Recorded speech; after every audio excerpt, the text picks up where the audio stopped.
today I'm chilling with Nezo Sobeko and Oliver Dixon.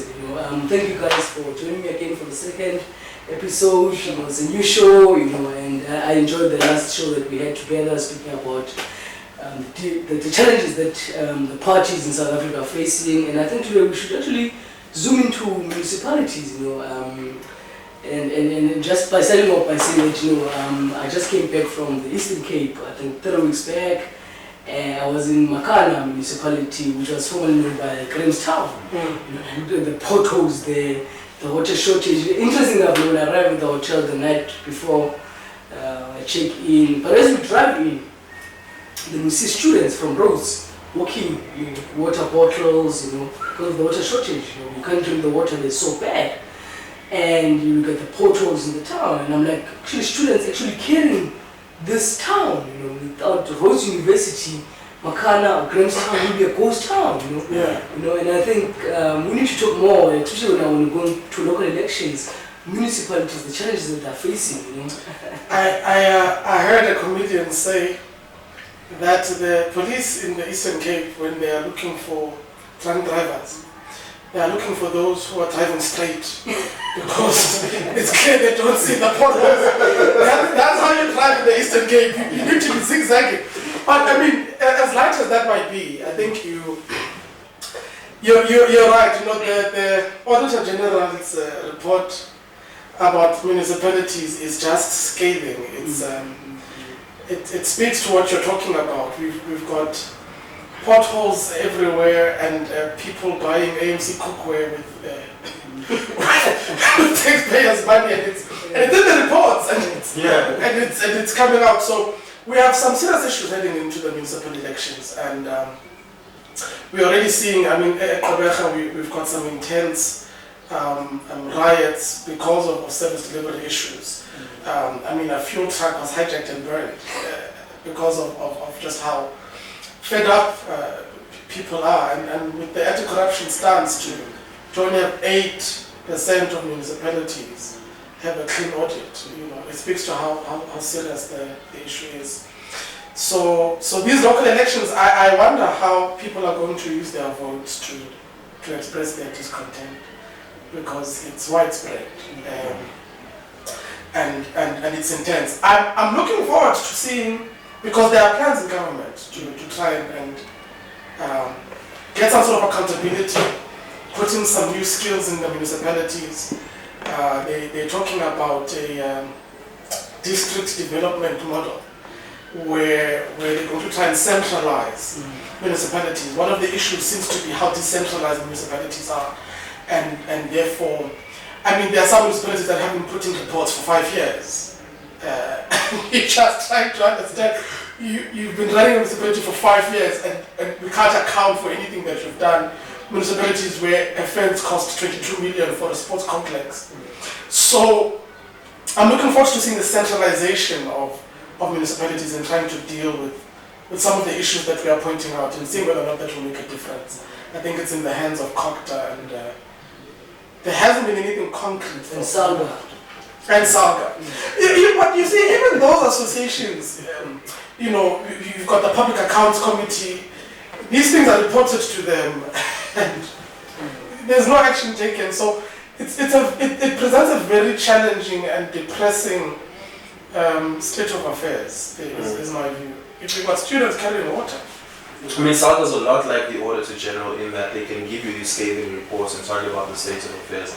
They have no teeth to bite. Yeah. It's nothing But what is interesting about Salga, the leadership is like mayors themselves who are part of the... I mean, so recently, the person heading up Salga was Pat Staro, right? Yeah. Now it's the mayor of Polokwane. I forgot her name, but it's the mayor of Polokwane City. Yeah, these are mayors, but it's an organized... It's if you think about it, it's an organization of peers. Yeah, it's a peer review platform, and they'll tell you each will tell you how scathing the next municipalities, but there's nothing they can do about it. The Auditor General can tell you how much was wasted, but there's nothing the Auditor General can do about it. In fact, an ongoing fight has been for some Chapter 9 institutions to have a bit more power.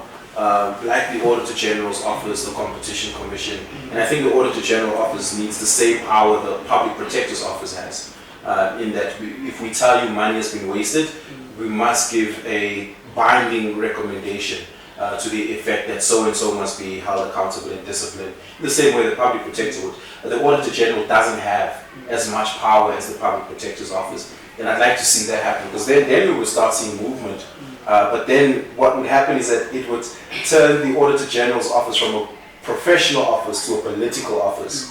Well, what I wanted to suggest, perhaps, I'm not a policy maker, but it would make sense then to have the Auditor General have the power to recommend cases to the public, to the NPA, as opposed to it turning into the investigative unit, therefore becoming the political, house that you're talking about. But it's one body recommending to another body, which itself is already politicized. To think the NPA's office is not politicized, or even just recommending to the Public Protector's Office. The Public Protector has had a decline in budget every year, and this is because they're trying to spike that office. It's an office that's very poorly resourced. And then we are shocked that Mkwebane is taking shortcuts in investigations because there's no money beyond just some of the weird things that have been happening. So I come from a very interesting municipality. I'm from Rand West. It's now called Rand West, but essentially Randfontein. Very interesting thing happened there. We were a municipality outside of Limpopo that were victims of the VBS saga. Our municipality had put a shit ton of money into its account with VBS. Money disappeared, and we now owe ESCOM. We're in the top 10 municipalities in the country that owe ESCOM. And so there are intermittent power cuts taking place in my municipality. And it's like the municipality and the residents have found the rhythm. If we cut you for 3 weeks too long, we protest and burn some tires, and then there's silence for like a month, and it goes on like that.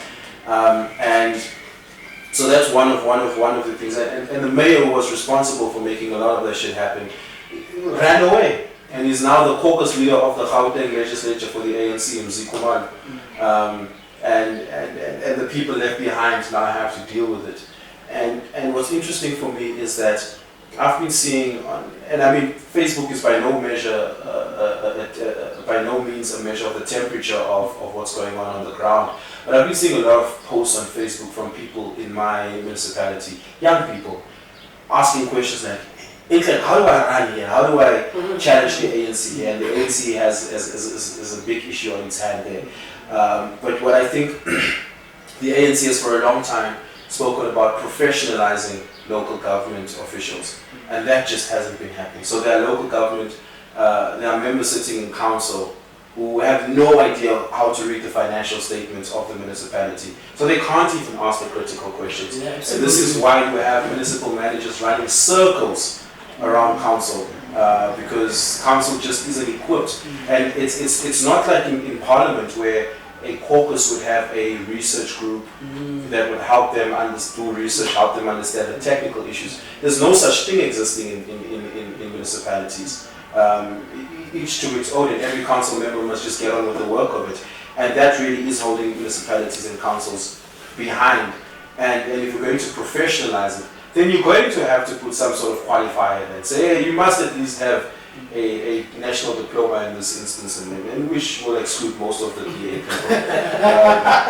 Because that's the only way you can start professionalizing is if you're not going to give them support staff, then make them at least technically sound to be able to do the work. I wonder what that's going to look like. I mean, again, this development, this district development program seems, I mean, a big part of it is the meritocracy of municipalities. And one of the things that, to your point, I mean, you talk about financial statements, I was shocked to see a municipality that is unable to maintain a water system for its municipality, and you've got sewage running rampant throughout the entire municipality, and then you've got all of these costs which you don't have already to come and clean up that mess, and it hits to the dignity of people. I mean it's what the people in your municipality, it's undignified to have to live without electricity when you've done nothing wrong, and the people who have are not being held accountable. So it would be interesting to me to see how big of a task would it be to actually turn municipalities around meaningfully, reskill them meaningfully, and hold people who need to be held accountable meaningfully. The amount of municipal managers who can't account for monies that were gone, and the Auditor General recommends that please recoup that money, and that money is not recouped. I think when one municipality, I can't remember the figure, but it was less than 7% that was recouped once they had found out that it was an issue. And so we need the teeth, we need the reskilling, but how would it actually look? Even how they are structured, right? So the city of Joburg, for instance, has agencies. Yeah. And what's interesting, what happened, 2 months ago or so, a lot of the board terms expired in some of these agencies. And I see a lot of young people now sitting on these boards, the water board, the parks board, the electricity board, the hospital boards, the clinic boards, and a lot of young people have been appointed to these boards. So it's interesting to see how that oversight role and fiduciary duty will play out. The issue is about, I've always said you can appoint young people, but do they have the expertise, the knowledge, I thought it was interesting because these were young people who were professionals, graduates, and so it would be interesting to see how that plays out. But then there are some municipalities who just don't have that. They're just too poor. They're just too poor and too small, and so they have to buy the service from someone else. Yeah. So where I'm from, for instance, Randfontein, we buy water from Rand Water. Rand Water is not an agency of Randfontein. Rand Water is an entity in and of itself. So that relationship is different to say Joburg Water and the city of Joburg. Joburg Water is an agency of the city of Joburg. There are some municipalities in the Free State, for instance, buying water from Val Water, from the Val dispensaries, which is part Rand Water, part Joburg Water, part something else, private entities playing there for local farmers and game reserves over there. And so even how we think about structuring municipalities has to be different. And that can only really happen if the community starts participating in it. For instance, one of the things that I find so astounding in this country is that ward councillors must have 4 meetings per year with their wards. Every 3 months there must be a report back meeting. If you go and throw a stone in a city council, you'll definitely hit a councillor who hasn't done that. Absolutely. Absolutely. They don't have this meeting, so there's no way for that communication to be direct. Where even at least where I'm from, we have a nice ward councillor. You can report potholes on WhatsApp, but she has very little power in council and in the mayoral executive committee to effect any change. So we live with potholes that are the size of craters and sewers. The other day I was driving, as you speak about potholes, because I lived in Pretoria for the past 10 years, so I just moved back to Joburg because Joburg is like home. So as I'm driving, there's this guy, he's in a Mac, ML, the latest. Just St. George, where the ANC holds its nationalization communities. Just before that road, when you turn right from the Mafia's offering, you turn right to St. George, there's a big pothole. This guy hits the pothole. We're actually talking to the guy that I'm driving with. Fuck, he's just hit a pothole. Guess what? Flat tire, immediately. The latest Benz, you can't even change the tire. You have to call it Mercedes Benz to come and collect the car. So this guy's like inconvenience. He has to buy a new tire, which people don't budget every month that they want to buy. If that happens, you can actually sue the municipality. No, you can, absolutely. But there's an interesting judgment of 2 years ago that I found very, very interesting, which now makes provision for community forums to come together, pool money together, fix whatever they need to fix that is of a social and important good, and claim the money back from the government. Oh. So this was a test case with a group of farmers who decided to fix potholes I think in the Free State, on the stretch of road. Terrible. These guys put their own money together, fixed the pothole at the lowest possible cost, and then went to court, and through a court application was able to get the municipality to reimburse them the money that they had spent on that.